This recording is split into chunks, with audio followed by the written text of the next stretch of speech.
Christmas the last couple of days.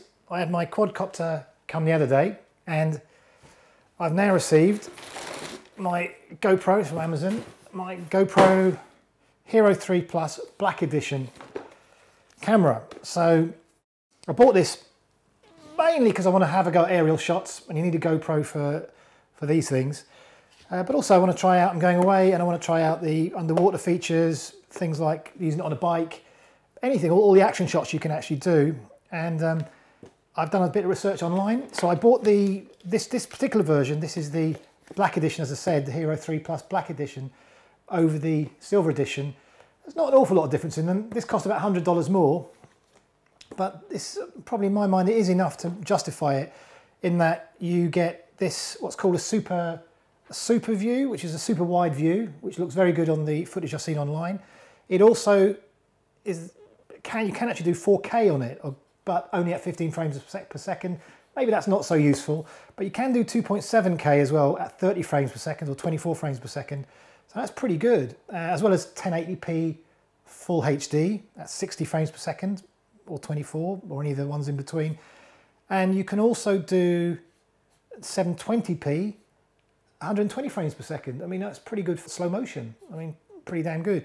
And it does an auto light as well, auto low light. So in low light conditions, it's got this auto feature, which is meant to be pretty good as well. But the big thing about it, having looked at some of the footage online and some of the reviews, is on the Black Edition, the footage comes out a little bit flat. And once you've done some editing on it in post, it comes out, you know, really sharp, and it looks very good. A little bit more so than the Silver Edition. It doesn't look. The Silver Edition looks great coming out of the camera. You could use it straight away, but when you actually do editing on it, you've got a little bit less to work with. It's a little bit less sharp as far as I can see. So I'm really looking forward to working with this, and let's see what we got now. So it wasn't cheap. It was about £250, I think. But I do think it was worth it. I'll take this off here. Take this off here so I get the plastic. So that takes the plastic boxy thing off the top. It's a little bit like a puzzle, this. That's probably deliberate on the part of GoPro, it's a bit of marketing. It's kind of a cool sort of thing, because it is quite difficult to figure out how to open it. So what do you get in the box? You get, that's a spare plastic back screen for the waterproof casing. You get battery, tiny one, and they last for a couple of hours. You get a charger. This is a charger, I think, for the remote unit.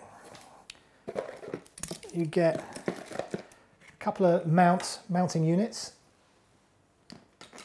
and you get these things for mounts as well, which are things, the sticky bits at the base of the mounts, which you can stick onto. There's two. One's designed for a flat surface, and one's designed for a curved surface. So that's that. USB cable as well for charging, I guess, and for connection to the laptop. It's a little ring basically to attach a wristband or something to your equipment.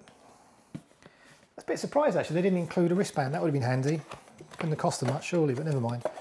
So that's that. And then in the top area, this comes up. It's kind of like a secret compartment, and you get some GoPro stickers.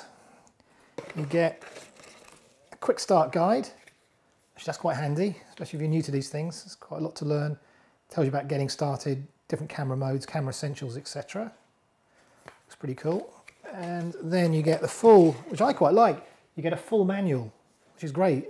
Full paper manual, and it covers everything in detail, which is great. I love that sort of thing. It saves me going online to find stuff while I'm learning it, certainly.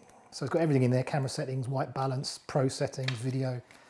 That's a nice touch. And a warranty, which I'll probably never read. Hopefully we'll never need. So that's that. And then on the top, there's this kind of little contraption, plastic thing to hold everything together. So I'm going to take off you've got to take off the remote unit. That's the GoPro little wireless remote unit. I'm just going to take it out of this casing it's got. There, that's quite handy. It needs to go on a wristband or something, or a neck band or something, just to keep it safe. I'll have to figure out something for that.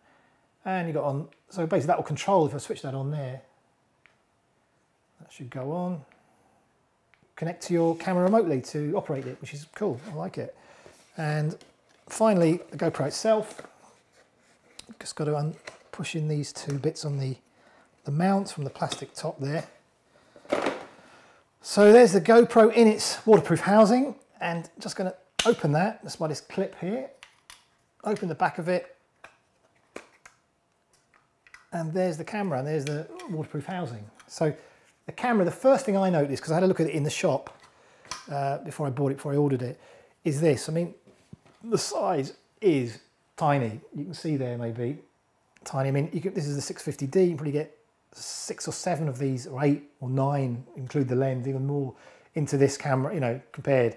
It's brilliant for what it does, and it's small, it's lightweight, and I was just blown away when I saw the size of it. I never realized they were so small. This apparently, the GoPro 3 Plus is 20% smaller than the previous version, the GoPro 3, and it's supposed to weigh a little less as well, and it's really light. I mean, even with the battery, if I put that in now, the battery is really light as well. I said they do seem that I've been advised, or I've seen online, they last for 2 hours, which is fine. I ordered a spare as well, and they're not that expensive online. I'll put that in there. This goes in the back like that. There's a little tab here to pull it out, attached to the battery, and this back door goes on. And that's it. And I think you press the mode button, I think, to switch it on. Comes on, you can see there. And the mode, you can go between video, all the different modes. Photography, burst. It tells us no SD. Now, you don't get an SD with it. Bear that in mind. You have to buy an SD card.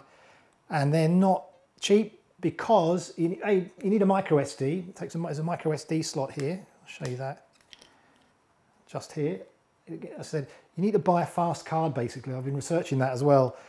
Because it does full HD, 1080p, a bit similar to a DSLR, you need whatever card you get is going to be pretty fast to cope with that. But also because it does the 4K stuff and the 2.7K stuff, which is going to take a lot of memory and a lot of speed in the card to actually capture it, especially if you're doing a video. So you're going to want to get a fast card. Have a look online for what's the cheapest prices on them. I got 2 32 gig ones. I've ordered them separately. One was a Transcend, one was a SanDisk. I won't just go with the quality just because I'm worried about fakes these days. Even though those there are fakes, but I've tried to source the ones on Amazon which seem to have good reviews. And they were about 32 gigs, expensive enough, around about 30 pounds, something like that, which is probably about $60 each. And for a 64 gig, which probably would be advisable to get, but I didn't want to blow that money on it yet, it's going to cost you well over $100 for one of those, a fast card, you know. So just bear that in mind. But worth it because, as I said, the footage I've seen online seems to be very good. And so the quality of the camera looks good as well. So worth it. So that's that. And then that goes into, as I said, into this case. It just slots in, clips on. It's kind of a nice, easy action. And then the buttons to operate it, you've got buttons at the side there. So in the waterproof case, you can operate it with all the buttons. Plus, of course, you've got the remote if you're going to be using that as well. And that's it. So I'm quite impressed with it so far, just looking at it, and I'm impressed with the footage I've seen. So the next job is to actually sort of start to master it. So I'm going to go on a trip. I'm going to do a few test shots before I do, and I'll keep you posted, and I'll tell you how it's going. I'll post a couple of videos on it as well. And then I should be, once I've got this contraption rigged up in the Phantom 2, in a situation I can actually start taking some aerial photography, aerial videos, what I want. So fingers crossed, and I'll keep you posted, and I'll post some videos. Thanks very much for watching, and I hope you found that useful.